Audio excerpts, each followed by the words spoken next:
नमस्कार दोस्तों। स्वागत है आपका अपने YouTube चैनल मेरे साथ देश की बात के अंदर। दोस्तों, जब आदमी अपनी सर्विस से लास्ट स्टेज में होता है एंड वो जब सर्विस उसकी पूरी होने वाली होती है, तो उसके दिल के अंदर में चोर पैदा होता है। और वो चोर होता है कि कहीं रिटायरमेंट के बाद उसकी जो नौकरी का उसका वक्त था, उसकी कोई चूक जो उसके द्वारा की गई थी, कहीं वो पब्लिकली सामने ना आ जाए। ऐसी ही एक दिल के अंदर में बुरी भावना कुछ हमारे देश के जजों के अंदर अंदर भी है। वो सोचते हैं कि रिटायरमेंट के बाद लोग उनको किस तरह से याद रखेंगे। कुछ ऐसे हैं जो बहुत ही ईमानदार हैं, कुछ ऐसे हैं कि उनके कुकर्मों की संख्या बहुत ही ज्यादा है।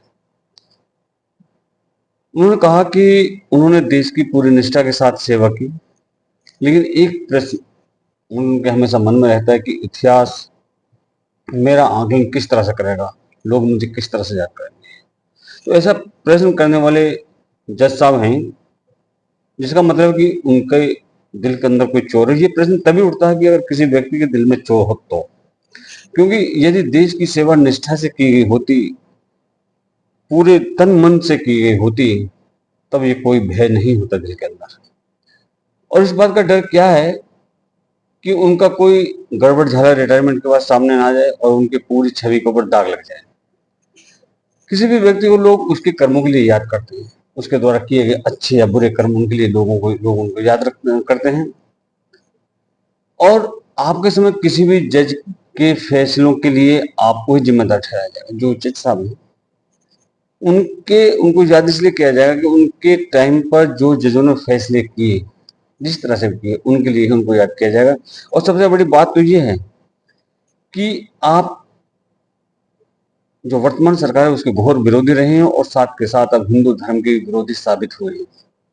आपने कश्मीर में हिंदुओं पर हुई बर्बरता की जांच कराने से मना कर दिया और हिंदुओं के आंसुओं का आपने मजाक उड़ाया। आपने सबरीमला मंदिर में चल रही 800 वर्षों की जो परंपरा थी, उसको आपने एक झटके में खत्म कर दिया और मंदिर को मलिन करने का आपने अपराध किया। और अयप्पा स्वामी पर कंडोम फेंकने के लिए आप जिम्मेदार हैं, कोई दूसरा नहीं, क्योंकि आपकी वजह से हुआ था। आप इस देश के सबसे माननीय व्यक्ति में से एक थे या एक हो।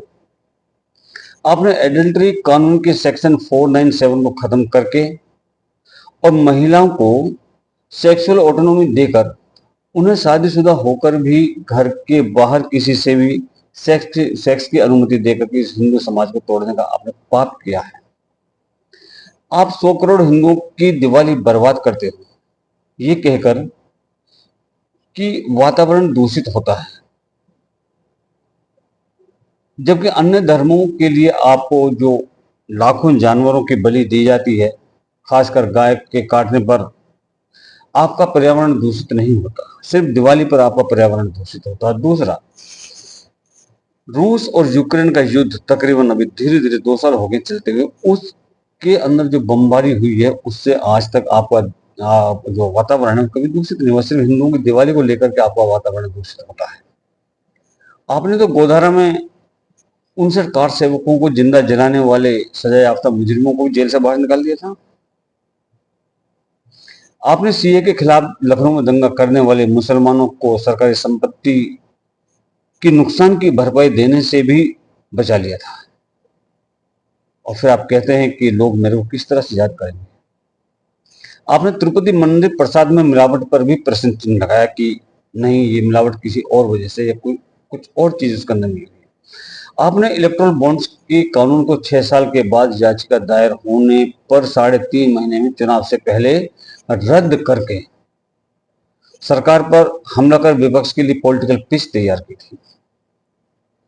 एयूमी जो है अलीगढ़ मुस्लिम यूनिवर्सिटी, उसके अल्पसंख्यक दर्जे के लिए 15 साल बाद सुनवाई करके 1 फरवरी 2024 को फैसला सुरक्षित कर दिया, परंतु उसे आज 9 महीने के बाद भी लेकर के बैठे हुए हो आप। इस टाइप के फैसले आपने कभी नहीं किए। जो उन पार्टियों के लिए अच्छा था जिनको आप फॉलो करते हो या जो आपको पसंद है, उनके सारे फैसले आप तुरंत कर देते हैं, लेकिन जो फैसले देश के लिए हैं उनके ऊपर आपने कभी संज्ञान नहीं लिया।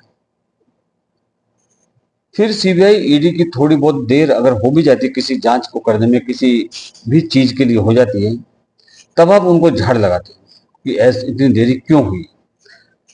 और देश को आज विदेशों में जाकर जो बदनाम करता है या करते हैं, उसके लिए सिर्फ आप जिम्मेदार हो, क्योंकि आपने उसकी सजा पर रोक लगाई है। और उस रोक को लगा करके अपने एक राजनीतिक परिवार को के जज को दिया। उस रोक को लगाने के लिए आपने एक राजनीतिक देश को जो आज विदेश में जाकर बदनाम करता है, उसके लिए जिम्मेदार आप हैं, क्योंकि आपने उसकी सजा पर रोक लगाने का काम एक राजनीतिक परिवार से जो संबंधित जज था, ये केस आपने उसको देख कर उस पर रोक लगाई। उसी जज ने देश के दुश्मन चीन से पैसा लेने वाले न्यूज क्लिक के एडिटर को छोड़ दिया। उसी जज ने की थी काम। आपने दिल्ली में मोदी के खिलाफ केजरीवाल की चुनी हुई सरकार के नाम पर अधिकार देकर दूसरा पावर सेंटर बनाने का कुछ चक्र रचा था। और आज आप कहते हैं कि इतिहास मेरे को किस तरह से याद रखेगा। आप निष्ठा से देश की सेवा करने का दावा करते हो, लेकिन कॉलोजियम की अंतिम मीटिंग ही आपने नहीं होने दी, क्योंकि उस दिन पहली बार आप रात 9 बजे तक मुकदमों की सुनवाई कर रहे थे। और आप कहते हैं कि इतिहास आपको किस तरह से याद करेगा।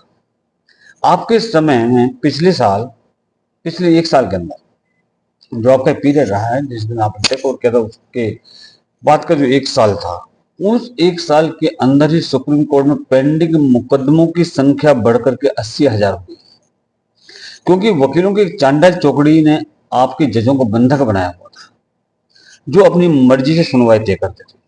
और आज जो मुकदमों के केसों की जो फाइलें आपके यहाँ पर पेंडिंग है, आपकी वजह से।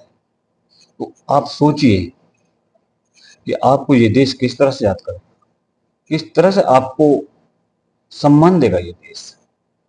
और ये आप ही नहीं आदरणीय, जितने भी आने वाले समय में आपकी जगह लेंगे, उन सबको भी ये बात ध्यान में रखनी चाहिए कि जिस कुर्सी पर आप बैठे हो वो इस देश की सबसे महत्वपूर्ण कुर्सी है, और आपका हर फैसला इस देश के हित में होना चाहिए, इस देश के नागरिकों के हित में होना चाहिए, इस देश के बहुसंख्यकों के हित में होना चाहिए।